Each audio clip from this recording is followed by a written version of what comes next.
Denim jacket এটি হলো এমন একটি জ্যাকেট যেটি সকল প্রকার আউটফিটের সাথে খুব ইজিলি ম্যাচ হয়ে যায়, যার ফলে এটিকে বিশ্বের সবথেকে বেশি ভার্সেটাইল জ্যাকেটও বলা হয়। এবং আপনার কাছে যদি একটি ডেনিম জ্যাকেট থাকে তাহলে আপনি এটিকে হাজার হাজার ভাবে স্টাইল করতে পারবেন। কাজে আজকের এই ভিডিওতে আমি আপনাদেরকে ডেনিম জ্যাকেট স্টাইলের কয়েকটি আইডিয়া শেয়ার করব। মানে এই আইডিয়াগুলো থেকে ধারণা নিয়ে আপনি আপনার ডেনিম জ্যাকেটটি এবং আপনার কাছে অন্য যে সকল ক্লথ আইটেম রয়েছে সেই সবগুলো দিয়ে মিশিয়ে আপনি আপনার জন্য সেরা আউটফিট তৈরি করতে পারবেন এবং সেই আউটফিটগুলোকে পরে আপনি শীতে সবার থেকে বেশি স্টাইলিশ এবং অন্যরকমও দেখাতে পারেন। সো চলুন শুরু করি।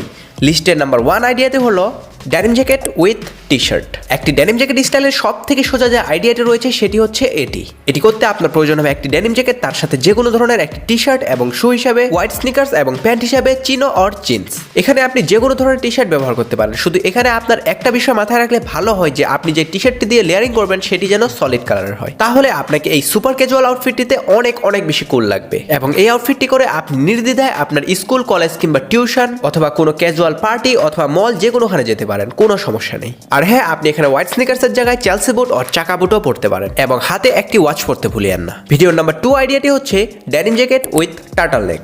সো ডেনিম জ্যাকেট এবং টার্টল নেক এই দুইটি ক্লথ আইটেমই সবসময় ট্রেন্ডে থাকে এবং ভবিষ্যতেও থাকবে। তাই আপনি যদি এই দুটির কম্বিনেশনে একটি আউটফিট বানান না তাহলে এটি একদম আগুন আউটফিট হয়ে যাবে। উল্লেখ্য, এখানে আপনি আগেরটার মতোই আপনার টার্টল নেক টি শার্টের উপর আপনার ডেনিম জ্যাকেটটি লেয়ারিং করবেন এবং আপনার টার্টল নেক টি শার্টটি যেন সলিড কালার হয়, তাহলে এটি আরো কুল লাগবে। এবং এখানেও আপনি প্যান্ট হিসাবে চিনো এবং জিন্স পরতে পারেন এবং শু হিসাবে আপনি হোয়াইট স্নিকার্স কিংবা যে কোনো প্রকারের বুট পরতে পারেন। আর এই আউটফিটটি করলে আপনি অবশ্যই আপনার হাতে অ্যাক্সেসরিজ রাখবেন, মানে আপনি হয়তো ওয়াচ পরবেন অথবা আপনি আপনার হাতে ব্রেসলেটও পরতে পারেন। এটি আপনার ওভারঅল লুকটিকে আরো বম বানিয়ে দেবে। ভিডিওর নাম্বার 3 আইডিয়াটি হচ্ছে ডেনিম জ্যাকেট উইথ শার্ট। হ্যাঁ গাইস, আপনাদের কাছে যেই শার্টটি রয়েছে আপনি সেই শার্টটি দিয়ে এই আউটফিটটি করতে পারেন। এই আউটফিটটিকে চাইলে আপনি খুব সহজেই একটি ফর্মাল আউটফিট হিসেবেও ব্যবহার করতে পারবেন এবং চাইলে আপনি এটিকে একটি ক্যাজুয়াল আউটফিটও বানাতে পারবেন। এটি সম্পূর্ণ ডিপেন্ড করবে আপনার শার্ট, প্যান্ট এবং শু এর উপর। ধরেন আপনি যদি এই আউটফিটটিতে হোয়াইট কালারের ফর্মাল শার্ট, প্যান্ট হিসেবে ফর্মাল প্যান্ট এবং ফর্মাল শু পরেন এবং তার উপরে যদি আপনি ডেনিম জ্যাকেটটিকে লেয়ারিং করেন তাহলে এটি একটি ফর্মাল আউটফিট হয়ে যাবে। অন্যদিকে আপনি যদি শার্ট হিসেবে চেক শার্ট পরেন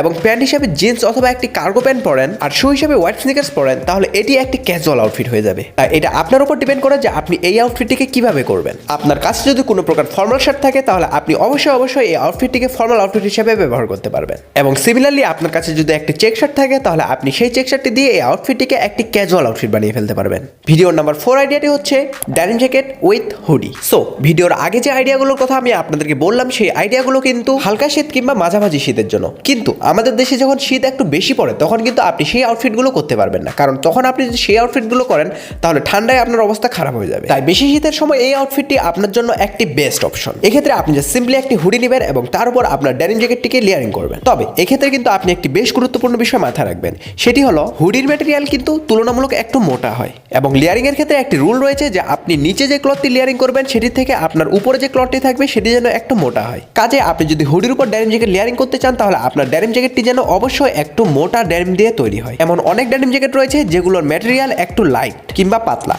কাজে পাতলা ডেনিম জ্যাকেট দিয়ে যদি আপনি হুডির উপর লেয়ারিং করেন তাহলে আপনাকে অত বেশি অ্যাট্রাকটিভ লাগবে না, এই বিষয়টি মাথায় রাখিয়ে। সো ভিডিও নাম্বার 5 আউটফিটটি হচ্ছে ডেনিম জ্যাকেট উইথ সোয়েটার। হ্যাঁ গাইস, এই আউটফিটটিও আগেরটির মতো বেশি শীতের জন্য। আপনি এখানে সোয়েটার হিসেবে যে কোনো সোয়েটার ব্যবহার করতে পারেন, মানে আপনার কাছে যেই সোয়েটারটি থাকুক না কেন আপনি সেটিকে এখানে ব্যবহার করতে পারেন। তবে আপনার সোয়েটারটি যদি টার্টল নেক হয় তাহলে সেটি সব থেকে ভালো হবে, কারণ টার্টল নেক টি শার্টের মতো টার্টল নেক সোয়েটারও অনেক অনেক বেশি ভার্সাটাইল এবং stylist. And number 6 but not at the least আউটফিটটি হলো ব্লেজার উইথ ডেনিম জ্যাকেট। এই আউটফিটটিও একটি সুপার ফর্মাল আউটফিটের মধ্যে পড়ে। এক্ষেত্রে আপনি ব্লেজারটি আপনার ডেনিম জ্যাকেটটির উপরে লেয়ারিং করে পরবেন, মানে নিচে ডেনিম জ্যাকেট থাকবে এবং তার উপরে ব্লেজারটি থাকবে। এটিকে ভিডিওর শেষে রাখার কারণ হচ্ছে এই আউটফিটটি প্রচন্ড শীতের জন্য, আর আমাদের দেশে কখনোই এই আউটফিটটি করার মতো শীত পড়ে না। তারপরও কখনো যদি প্রচন্ড শীত পড়ে তাহলে আপনি নির্দ্বিধায় এই আউটফিটটি করে আপনার অফিসে যেতে পারেন। আর হ্যাঁ, আপনি এখন আমাকে প্রশ্ন করতে পারেন যে ভাইয়া আমি একটি ডেনিম জ্যাকেট কেনার কথা ভাবতেছি, কিন্তু আমি ডেনিম জ্যাকেটের ফিটিং, রং, টাইপ এইসব বিষয়ে কিছুই জানি না। আমি এই বিষয়ে বিস্তারিত জানতে চাই, কিন্তু আমাকে এই বিষয়ে বলবে কে? আমি কি জন্য আছি আমি বলবো। তাই ডেনিম জ্যাকেট সম্পর্কে বিস্তারিত জানতে হলে এই ভিডিওতে ক্লিক করেন এবং ভিডিওটি পছন্দ হলে মনে করে চ্যানেলটি সাবস্ক্রাইব করে পাশে থাকা বেল আইকনটি প্রেস করে দেবেন।